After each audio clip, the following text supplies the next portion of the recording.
मी जीवन सरदार, मी आता 10वीची विद्यार्थिनी आहे. माझ्या शाळेचे नाव लोकमान्य हायस्कूल तीनखेडा. उपस्थित सर्व मान्यवर तसेच शिक्षकगण व गावकरी मंडळी व तसेच माझ्या मित्रमैत्रिणींनो, आज 15 ऑगस्ट साजरा करण्यासाठी आपण इथे जमलेलो आहोत. मला सांगा, या दिवसाचं महत्त्व काय आहे? या दिवसाचं काय महत्त्व आहे? या दिवसाचं महत्त्व हे आहे की आजच्या या पावन दिवशी इंग्रजाच्या कित्येक वर्षाच्या गुलामगिरीतून आपला देश स्वतंत्र झाला. या देशाच्या स्वातंत्र्याकरिता किती शूरवीरांनी आपले जीवन या देशात दान केले. या देशाचा कायदा व्हावा म्हणून डॉक्टर बाबासाहेब आंबेडकरांनी कायदा रचला. भगतसिंग यांना फाशीवर लटकवलं गेलं. यासाठी कशासाठी? फक्त या देशाच्या स्वातंत्र्यासाठी. का तर हा देश गुलामगिरीत नाही राहावा. हा देश सगळ्यात पुढे गेला पाहिजे म्हणून यासाठी सगळ्यांनी आपलं जीवन दान केलं. पण वरून पाहिलं तर या देशाची परिस्थिती एवढी चांगली दिसते की त्याचा माप नाही. पण हाच देश आतून पाहायला गेला तर एवढी बेकार परिस्थिती या देशाची झाली आहे. भ्रष्टाचार, शेतकऱ्यांवर अत्याचार, स्त्रियांवर अत्याचार. शेतकऱ्यांचा अत्याचार म्हणजे कसा? आज आपण माल उगवतो, दलालीत जातो, भाव भेटत नाही. कसा भाव भेटत नाही? तुम्ही सगळे आपलं उगवलं पाहिजे, खाल्लं पाहिजे, काढलं पाहिजे. कसा भाव भेटत नाही? आज कोणी येईन आपल्या घरी म्हणून आम्हाला माल द्या. माल दिलाच नाही पाहिजे, शॉर्टेज करून ठेवली पाहिजे मार्केटात. एवढं शेतकऱ्यांना पुढे गेलं पाहिजे. कसा भाव भेटत नाही तुम्ही सांगा. आज स्त्रियांवर एवढे अत्याचार होत आहेत तर त्याचा आपण मोजू सुद्धा शकत नाही. कोलकात्यात जा, महाराष्ट्रात जा, जिथं तिथं मुलींवर अत्याचार. कुणाचे तुकडे होत आहेत तर कुणाची हत्या होत आहे की नाही? कमी मोठं बोलताय, होत आहे ना? मग ते आपण सुधारलं पाहिजे. हा भारत देश समोर जाण्यासाठी आपण हे एवढे सगळे अत्याचार आपण बंद केले पाहिजे. त्यासाठी आपण काय केलं पाहिजे? स्त्रियांना स्त्री माते समान केलं पाहिजे. आज आपला देश प्रगतीच्या वाटचालीस आहे असं आपण म्हणतो. जर या देशातली स्त्री, या राज्यातली स्त्री जर सुरक्षित राहिली तरच हा देश प्रगतीच्या वाटचालीस आहे. कारण आपण म्हणतो आपली संस्कृती पुरुषप्रधान संस्कृती आहे. आज माणसं दारू पिऊन येतात, बायकांना मारतात. हीच का आपली पुरुषप्रधान संस्कृती? अरे आज एखाद्या मंत्र्याच्या पोरीला हात जरी लावला ना तर मंत्री अख्खा देश डोक्यावर घेतो. पण एखाद्या गरीबाची पोर जर पडली असली ना रोडवर तर कोणी बघत नाही. जिधर देखो उधर हवस के भूखे जल्लाद बैठे हैं. संभाल के रखो अपनी फूल सी बच्चियों को, क्योंकि ये देश चलाने वाले बेऔलाद बैठे हैं. काय करत आहे आपली सरकार? लाडकी बहीण योजना काढली. काय गरज होती लाडकी बहीण योजनेची? सुरक्षित बहीण योजना काढा ना. आपली आई, तुमच्या आई बहिणी हे प्रत्येक मॅडम तुमच्या आई समान आहे. प्रत्येक मुली तुमच्या बहिणी समान आहे. यासाठीच ही लाडकी बहीण नाही पाहिजे होती, सुरक्षित बहीण योजना पाहिजे होती. आज देशात असा एकमेव राजा होऊन गेला की त्याच्या दरबारात एकही नृत्यांगना नसली नाही. असा माझा छत्रपती शिवाजी महाराज राजा होऊन गेला की त्याच्या दरबारात एकही नृत्यांगना नसली नाही. पण महाराष्ट्राची शोकांतिका अशी झाली आहे की त्याच महाराजांच्या जयंतीवर गौतमी पाटील, राधा पाटील यासारख्या स्त्रियांना चौथाय. किती शोकांतिका आहे, किती दुःखाची गोष्ट आहे की आज आपण ज्या राजाला बाईचा स्पर्श सुद्धा नव्हता सहन होत.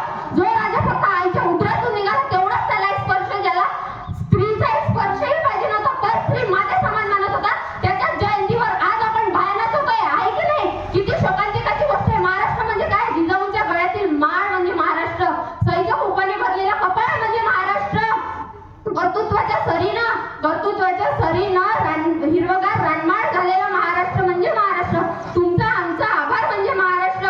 आपल्या सर्वांचा प्राण म्हणजे महाराष्ट्र. आज इथं बसलेल्या प्रत्येकाच्या इंस्टाग्रामच्या बायाला शिवरायांचा मावळा असं लिहून आहे. पण खरा मावळा कधी होईल? ज्यावेळेस आई बहिणीचा तुमचा आदर कराल, आई बहिणींना सन्मान द्याल, त्यावेळेस तुम्ही मावळा. इथं मावळा म्हणून फायदा नाही. बाहेर जाऊन आई बहिणींना आदर द्या, आई बहिणींचा सन्मान करा, तरच तुम्ही शिवरायांचा मावळा म्हणण्यानं होत नाही. आणि शिवाजी महाराज आणि छत्रपती संभाजी महाराज यांनी आपल्या देशासाठी बलिदान दिलं. मावळ्यांनी आपलं रक्ताचा अभिषेक केला कोणासाठी? या महाराष्ट्रासाठी. तर त्याची तुम्हाला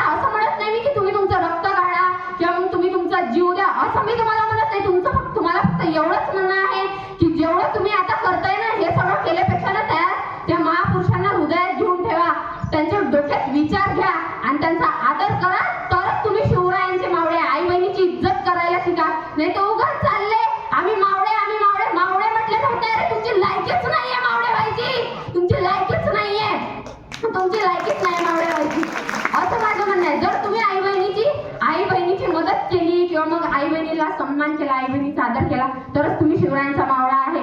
असं शिवाजी महाराजांचा मावळा म्हटल्याने चालत नाही. आज पोरं शिवाजी महाराजांचं स्टिकर गाडीवर लावतात आणि तीच गाडी बार समोर उभी करतात. सोपं आहे का हे सगळं? एवढं सगळं महाराष्ट्र मागं चाललाय आणि हा महाराष्ट्र मागं चाललाय म्हणून आपला देश मागं गेला.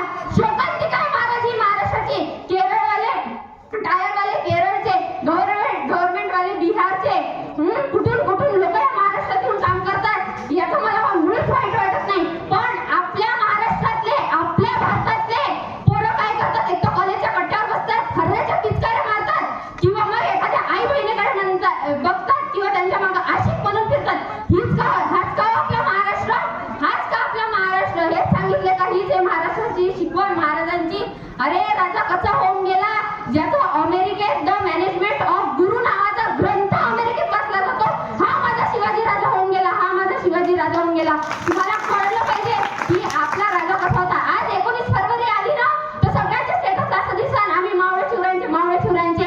पण शिवरायांच्या मावळ्यांना आई बहिणीचा आदर नाही, काही नाही. ही पोरगी चालली, हा चला ही पोरगी चालली, चला तिच्या मागच चालले. पण जर तुम्ही शिवरायांचा मावळा आहात तर तुम्ही आई बहिणीची इज्जत करायला शिका, आई बहिणीची इज्जत करायला शिका. परस्त्री माते समान म्हणा, तरच तुम्ही शिवरायांचा मावळा. नाही तर काही उपयोग नाही याला, काही उपयोग नाही. ज्ञानोबरांनी तुकोबरांनी महाराष्ट्र सांगून गेले, वागायचं कसं, बोलायचं कसं, चालायचं कसं, सगळं सांगून गेले. अरे या महाराष्ट्राच्या मातीसाठी, या भारत देशासाठी कित्येकांनी लढा दिला. महाराष्ट्राच्या मातीसाठी लढणारे तानाजी मालुसरे, मानेवर तीक्ष्ण डोकं घेऊन म्हणणारे, बचेंगे तो भिडेंगे म्हणणारे दत्ताजी शिंदे कोण होऊन गेले? हे महाराष्ट्राचे का होऊन गेले? का ते आपल्यासाठी लढले आणि आजकालच्या पोरांना काही कळत नाही. शेवटी एवढंच सांगेन, या महाराष्ट्राची, या स्वातंत्र्याची जाणीव करून देणारा माझा एकच राजा होऊन गेला, छत्रपती शिवाजी महाराज. आस्ते कदम महाराज, गणपती, गज अश्वपती, प्रजापती, सुवर्णरत्न श्रीपती, अष्टप्रधान जागृत, अष्टप्रधान वेष्टित, न्यायालंकार मंडित, सिंहासनाधीश्वर, शास्त्र पारंगत, राजनीती धुरंधर, प्रौढ प्रताप पुरंदर, सिंहासनाधीश्वर, महाराजाधिराज, श्रीमंत, श्री छत्रपती शिवाजी महाराज की जय.